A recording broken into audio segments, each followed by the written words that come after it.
Mesdames et messieurs, bonjour et bienvenue sur Chrisyapi TV. C'est un réel plaisir de vous retrouver ici aujourd'hui, pour discuter des derniers développements politiques et diplomatiques, en particulier en ce qui concerne la situation au Niger. Lors de son récent voyage au Nigeria, la ministre française des Affaires étrangères, Catherine Colonna, a eu l'opportunité de rencontrer le président Bola Tinubu.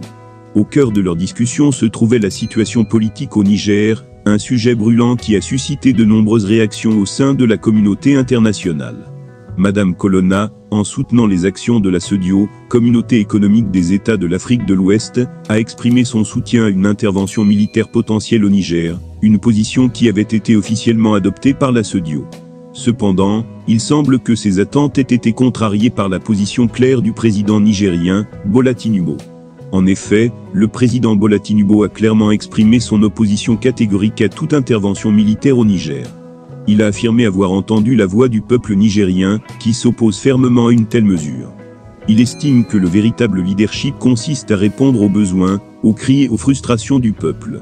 Le président nigérien, qui préside également la CEDEAO, a souligné que le peuple nigérien ne souhaite pas la guerre, mais cela ne signifie pas que des mesures audacieuses et décisives ne peuvent pas être prises pour résoudre la situation. Le président Tinubu a également mis en avant les graves répercussions qu'une intervention militaire au Niger aurait sur son propre pays, le Nigeria. En effet, plusieurs États nigériens partagent des frontières avec le Niger, et ce sont souvent les mêmes peuples qui vivent des deux côtés de la frontière. Le président craint qu'une telle opération ne provoque une déstabilisation majeure dans son pays.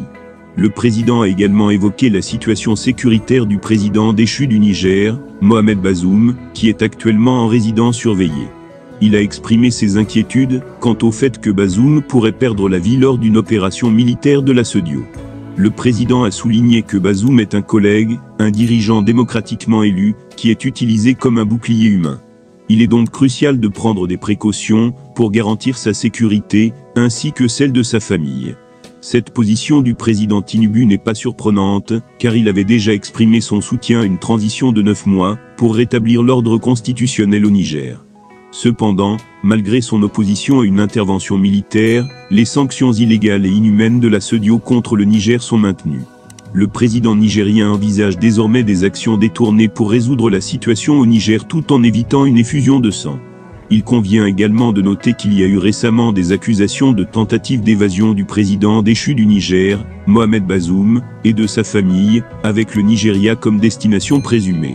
Les autorités nigérianes n'ont pas démenti ces accusations graves, suggérant l'implication d'une autre puissance étrangère dans ce plan d'évasion. Par ailleurs, au Burkina Faso, des centaines de terroristes ont été neutralisés lors d'une opération menée à Biba. Ces individus étaient apparemment sur le point de mener une attaque dans la région de la boucle du Maune. Après un échange de tirs, avec les forces de défense et de sécurité, ils ont pris la fuite, mais ont été rattrapés et neutralisés. Enfin, la population du Burkina Faso a manifesté son soutien aux nouvelles autorités du pays lors d'une manifestation de 2 jours organisée par la coordination des organisations de la société civile. Cette manifestation visait également à évaluer la situation actuelle, à identifier les défis à relever, et à renforcer la lutte contre le terrorisme. C'est tout pour cette édition. Nous vous remercions d'être restés avec nous. Restez connectés pour plus d'actualités et d'informations.